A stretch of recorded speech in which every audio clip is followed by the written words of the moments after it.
Cordial saludo, tutor y compañeros. Mi nombre es Manuel Leonardo Menéndez Vanegas, estudiante del curso de Metafísica en la UNAD. Desde la cobertura académica abordada en el curso de Metafísica, en especial frente a sus cambios y transformaciones como concepto y disciplina filosófica, resulta importante la integración de varios filósofos que desde su postura y discurso dan un giro al concepto y entre líneas nos invitan a reconocer nuevamente su práctica. Filósofos tales como Descartes, Spinoza, Leibniz, Kant y Hegel, que de manera casi deductiva dieron espacio al abordaje de otros como Heidegger, Sartre o Kierkegaard, entre otros, han permitido desde el análisis crítico proponer el reto de reflexionar sobre la posibilidad y viabilidad de la metafísica en el pensamiento contemporáneo, partiendo de una retrospectiva y proceso histórico de este ejercicio filosófico, que en cada época es resultante de un espacio geográfico y cronológico, también incluso temporal, que ha suscitado diferentes posiciones para el abordaje de problemáticas que trascienden más allá de lo físico. Estos escenarios en aspectos de forma no han cambiado mucho respecto a las problemáticas que circundan la contemporaneidad. Sin embargo, también es claro la gran cantidad de variables nuevas que se integran a la ecuación. Entre estas, las más dominantes son la globalidad, la multiculturalidad, la política y bioética, que articulan el comportamiento de la sociedad en cada uno de los individuos que la conforman. Retomando las líneas iniciales, los investigadores y profesionales de la filosofía deben atender el reto de la pregunta: ¿es viable y posible el ejercicio metafísico en la comprensión y abordaje problemático de nuestra era? En contraste con la evolución del concepto y cómo desde algunos filósofos se hace posible darle un argumento de vigencia y resignificación que permita el abordaje y entendimiento de los problemas actuales de la humanidad, en donde cada vez más se hacen presentes modelos de lo físico y de lo metafísico, con unas grises líneas limítrofes que crean caos, confusión y hasta disputas en el ámbito contemporáneo.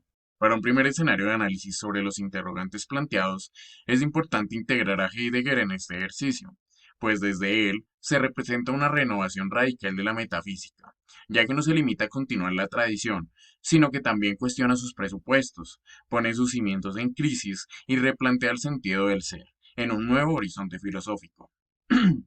Dado lo anterior, se explica directamente el cambio del comportamiento e intelectual sobre la posibilidad y la viabilidad de la metafísica en el pensamiento contemporáneo, pues Heidegger retoma la antigua pregunta filosófica por el ser. Esa pregunta, según Heidegger, había sido oscurecida o reemplazada por una metafísica tradicional que se centraba más en los entes, objetos, sustancias, propiedades y sobre lo que es, en esencia. Pero como es de conocimiento general, los tiempos de posverdad, la deconstrucción, la bioética y transformaciones socioculturales en torno a la identidad hace que el escenario tome posiciones diversas y no solo se trascienda a lo físico, y esa trascendencia tiende a ser multivariada. Esta trascendencia abandona un terreno previo para la concepción máxima del pensador. Lo ontológico, es decir, el ser, debe preceder a lo óntico, o sea, a los entes particulares. Terreno que desde la tradición reconoce que muchas de sus bases, como son la sustancia, la esencia, el objeto, el ego, etcétera, que provienen de una herencia que, con Heidegger, debe revisarse o incluso superarse, lo que inevitablemente conlleva una conclusión que se compone de dos grandes cargas intelectuales en el momento de preguntarnos por la posibilidad de la metafísica. La primera, con carga universal, es que no se puede desligar a la subjetividad del mundo, así como no se puede separar a una religión de su Dios. Y por otra parte, aceptar la metodología heideggeriana sobre permitir la multiplicidad de apareceres metafísicos que tarde o temprano tendrá su conclusión, desde el camino óntico al ontológico. Para dar continuidad a este proceso de debate, vamos a ver los otros siguientes filósofos defendidos y sus posturas defendidas por los compañeros del grupo. Por su atención, muchas gracias. Hola, buenas tardes. Eh, Mi nombre es Alejandro Caicedo Gavilán, del curso de Metafísica del programa de Filosofía de la UNAD.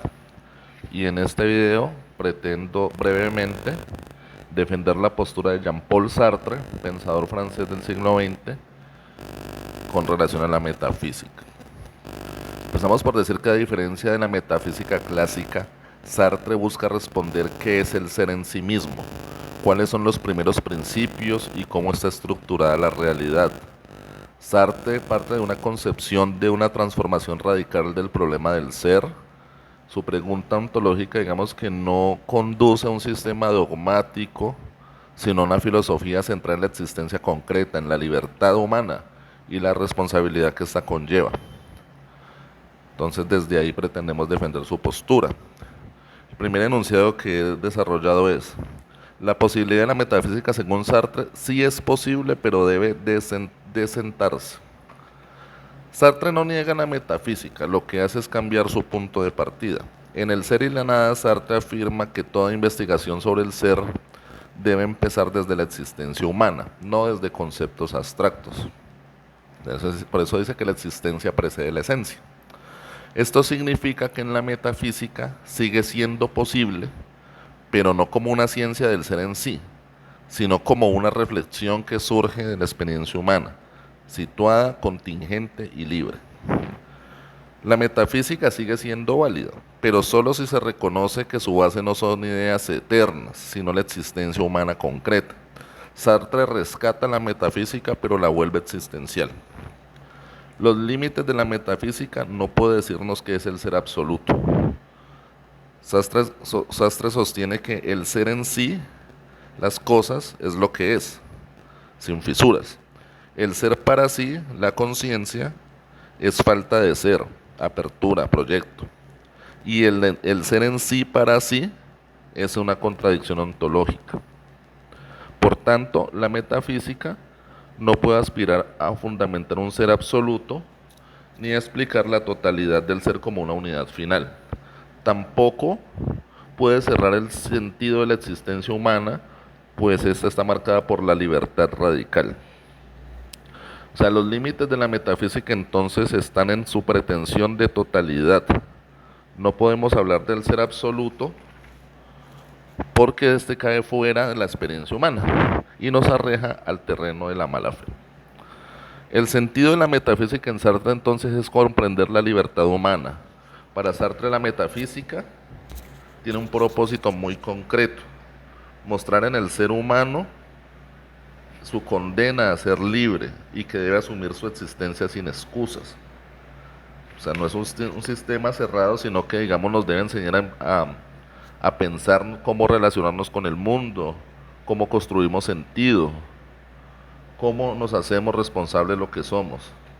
Es decir, la metafísica tiene sentido solo cuando ilumina la condición humana, cuando nos guía, digamos, una noción de nuestra propia existencia.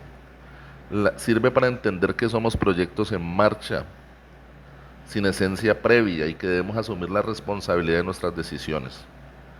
Sartre, digamos que no pretende destruir la metafísica, sino que la libera, la saca del terreno de las esencias eternas y la devuelve a la existencia humana, donde realmente juega sentido el ser. Su propuesta muestra que la pregunta por el ser tiene solo sentidos y se orienta a comprender nuestra libertad, nuestros proyectos y nuestra responsabilidad en un mundo sin garantías. Como dice en El ser y la nada Jean-Paul Sartre, el hombre está condenado a ser libre porque una vez arrojado al mundo es responsable de todo lo que hace. Muchas gracias, estimados compañeros y tutor. Buenas tardes a todos, mi nombre es Juan David Gómez. Para el presente debate sobre la posibilidad y viabilidad de la metafísica, yo he escogido al filósofo George Wilhelm Hegel. Hegel pues tiene fama de ser un pensador difícil de comprender, un tanto encriptado, a veces inaccesible. Yo me atrevería a decir que esto no es porque sí, sino porque el sistema que Hegel plantea requiere de una renovación del lenguaje, de una incluso reformulación de aspectos de sintaxis y de gramática que hacen que Hegel pues sea difícil a primera vista de captar. Ahora bien, si hablamos de una metafísica en Hegel, podríamos hablar de una metafísica del sujeto, en este caso no del sujeto trascendental kantiano como tal, sino del sujeto absoluto. ¿Cuál sería la diferencia, digamos, sustancial entre ambas posturas? Bueno, hay que aclarar que no es fácil de explicitar en un pequeño video, pero vamos a tratar de hacerlo. Una de las diferencias es que a Hegel le parece una contradicción en un sentido, digámoslo, infructuoso el hecho de plantear un noumeno y un fenómeno como si fuesen cosas distintas, como de algún modo Hegel cree que hace Kant. Ya sabemos que Kant plantea la cosa en sí como de alguna manera inaccesible, y que de lo que podemos hablar con propiedad es de los fenómenos, o sea, de cómo se nos aparece a nosotros la cosa en sí. Este es el sujeto trascendental kantiano, que conoce los fenómenos, pero la cosa en sí de algún modo se le escapa. Sin embargo, el sujeto absoluto hegeliano tiene otro punto de partida, y es que para Hegel el conocimiento de los fenómenos como se nos aparecen revela lo que la cosa es en sí. Es decir, de algún modo la apariencia no está desligada de la esencia. Y es precisamente donde, en la aparición fenoménica, donde se revela la esencia de las cosas, y aquí la cuestión sería captar de una manera lógica, racional y coherente esta certeza de esencia en la apariencia. Pues sin duda que esto puede sonar bastante abstracto, y de hecho lo es, pero no es un ejercicio ocioso o estéril, porque plantea una relación fundamental, o mejor dicho, cuestiona cómo nos relacionamos nosotros con el mundo, qué representa el mundo para nosotros, qué representan los fenómenos, si los fenómenos son una pura apariencia que puede ser de X o Y manera, o si los fenómenos son algo verdadero en sentido, digámoslo, ontológico. Entonces, pues Hegel plantea esta relación con el fenómeno en el que el sujeto se reconoce a sí mismo en él. Es decir, cada que el sujeto conoce algo sobre el ente, no solo conoce el ente, sino que se conoce a sí mismo. Entonces, por eso Hegel habla de que el sujeto absoluto lo que hace es negarse y después negar la negación, o sea, el sujeto que pasa de lo abstracto a una figura concreta de sí misma, determinada, luego conoce esta estructura determinada, esta apariencia óntica, y una vez que la conoce, vuelve a sí mismo con ese contenido nuevo aprendido, pero entonces no es un contenido que esté separado de la conciencia, sino que es un contenido que pasa a ser parte de la conciencia, y en donde la conciencia se reconoce a sí misma en un estadio, digámoslo, más desarrollado o desplegado. Así que bueno, esta es la manera en la que puedo, de una manera muy sintética, sustentar la metafísica hegeliana, si es que acaso puede hablarse de metafísica en Hegel, pero bueno, para entendernos en el debate. Así que bueno, gracias por ver el video.